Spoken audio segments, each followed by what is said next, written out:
ओम श्री शिवाय नमस्तुभ्यम। दर्शकों, कैसे हैं आप? आशा करते हैं आप सभी स्वस्थ व प्रसन्नचित्त होंगे। प्यारे दर्शकों, अगर आप भी अपनी लाइफ में कुछ नया सीखना चाहते हैं, कुछ नया ज्ञान प्राप्त करना चाहते हैं, तो आज ही इस चैनल के साथ जुड़ जाइए। चैनल को सब्सक्राइब कर लीजिए और बेल आइकन को ऑन कर लीजिए। साथ ही साथ कमेंट्स बॉक्स में ओम श्री शिवाय नमस्तुभ्यम जरूर लिख दीजिए। दर्शकों, आज की जो धर्म ज्ञान कथा हम आपको सुनाने वाले हैं वो बहुत ही अच्छी और ज्ञानवर्धक कथा है।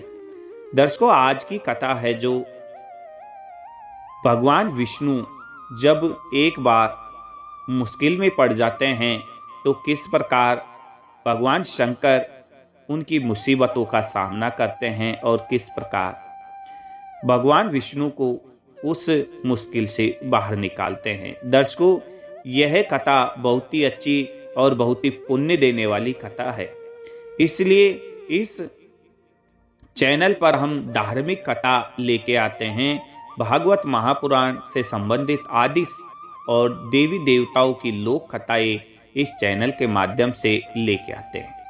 तो दर्शकों, अगर आप भी देवी देवताओं की कथा सुनने में रुचि रखते हैं, पुण्य प्राप्त करने में रुचि रखते हैं, भगवान में विश्वास रखते हैं, तो इस चैनल के साथ आज ही जुड़ जाइए। चैनल को सब्सक्राइब कर लीजिए और बेल आइकन को ऑन कर लीजिए। दर्शकों, भगवान की कथा सुनने से हमें कई जन्मों के पापों से मुक्ति मिल जाती है। साथ ही साथ भगवान की कथा सुनने से व्यक्ति के जीवन में आने वाली हर समस्या का समाधान मिल जाता है।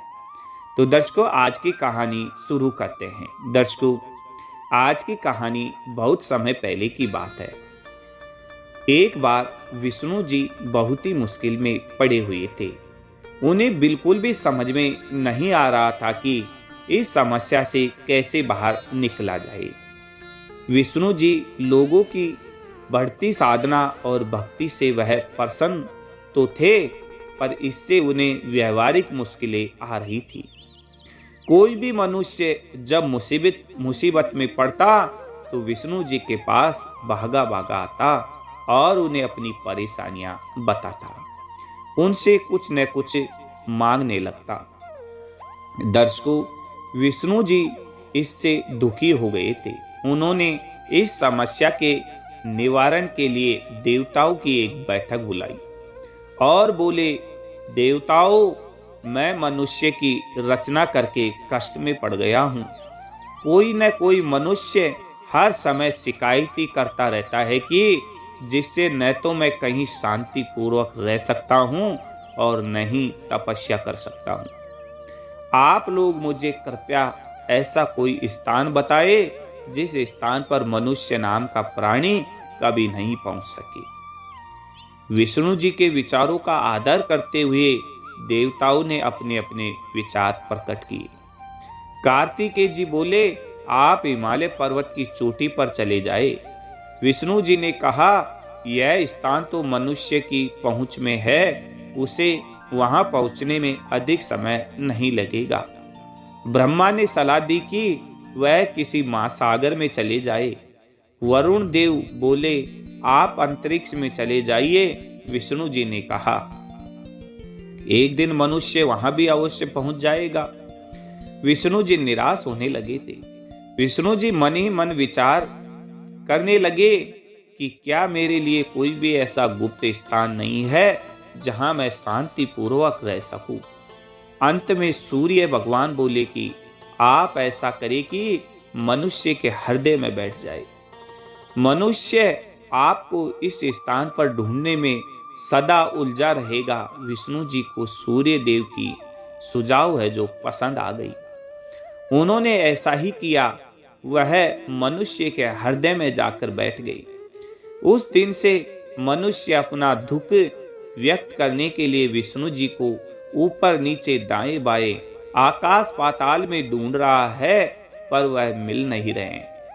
मनुष्य अपने भीतर बैठे हुए देवताओं को नहीं देख पा रहा है। इसलिए ये कहना बिल्कुल सत्य है कि ईश्वर सदाई हम लोगों के आसपास और हमारे अंदर ही निवास करते हैं। ये तो मूर्ख है जो कि उन्हें कभी पहचान ही नहीं पाते हैं।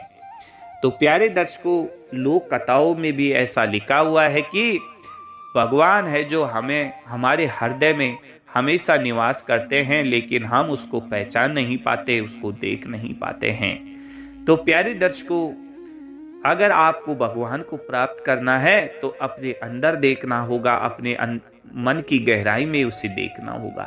तभी आप भगवान